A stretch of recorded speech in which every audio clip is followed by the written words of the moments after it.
From Las Vegas, this is Formula One. The world's greatest sport awaits its newest stage. This town has waited 40 years for the pinnacle of motorsport to return, and this will be a Saturday fight night like no other that this town has seen.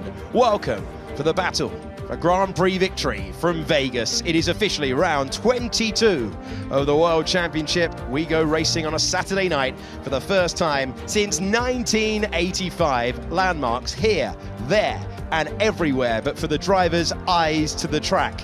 And it is the second longest one of the year. It is 6.2 kilometers, 3.8 miles. It is high speed, tricky round the sphere, and a massive challenge when the cars are fat with fuel, when you haven't done any dicing, especially down to turn 14. There are two DRS zones. Remember, we won't get them at the very start of the race, but they will play a major role as well. 17 turns for the drivers to negotiate, and this is going to be a trip into the unknown. Let's zoom in to the tyres, the soft, the medium, and the hard.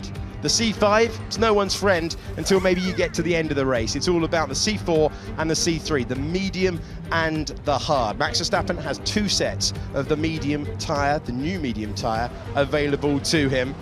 And we take you now to pictures of one of the more famous streets anywhere on Earth, the Strip, and here is the starting grid. Yuki Tsunoda struggling for consistency. Lance Stroll has a penalty of 5 places for overtaking under yellow flags in practice. Then it's Oscar Piastri in 18th, then Zhou Guanyu in next to him on the grid. Then we have Esteban Ocon, who finds himself in 16th. He's next to Lando Norris.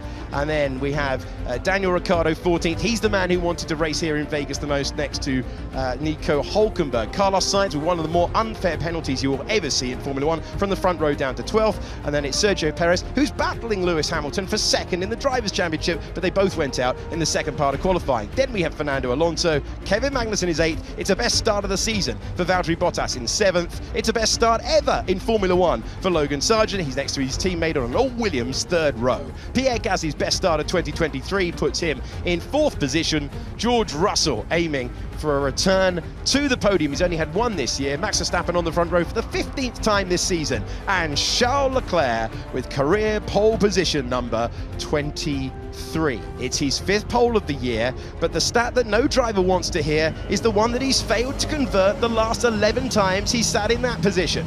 Pole position.